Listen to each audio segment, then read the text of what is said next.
Now, I want to make it clear the voice of your soul is guiding you forwards for your growth. So, this means you might enter into challenging situations. You might experience a sense of failure or making mistakes. And it's not because your soul misguided you.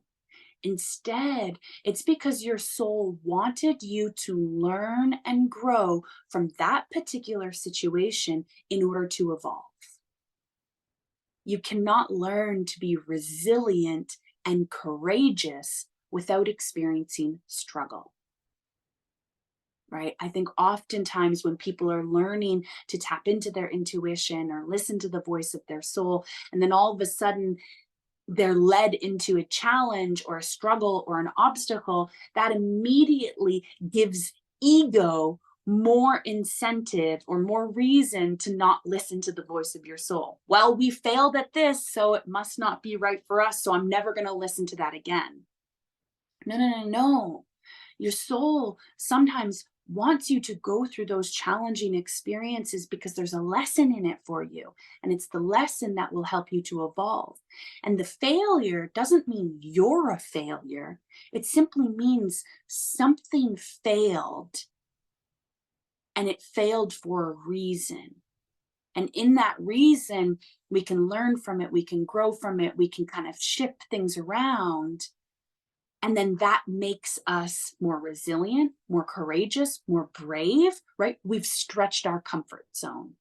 That's the point, right? Reaching that moment of failure is the moment where your soul says, see, ego, we didn't die, right? But ego, sometimes with the emotions that come up with failure, it's like, well, we may as well have died, right?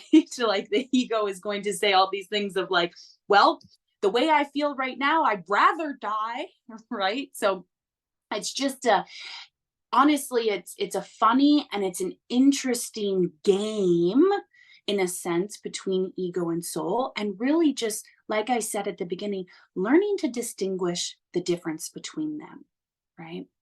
The voice of your ego will always try to hold you back and keep you in a state of living small.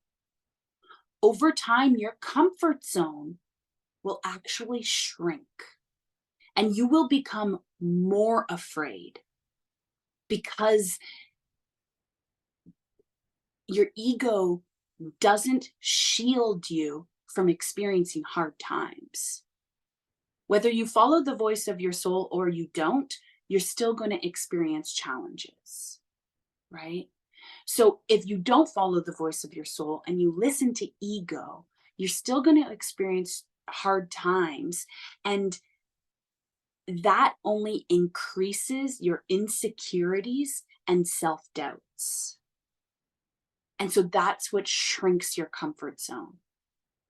And your fear becomes even larger.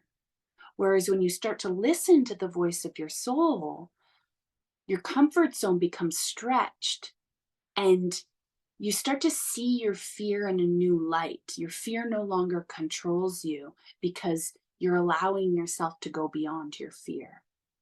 So, in order to listen to the inner voice of your soul, you need to shine the light onto your shadows in order to transmute that energy of fear into faith.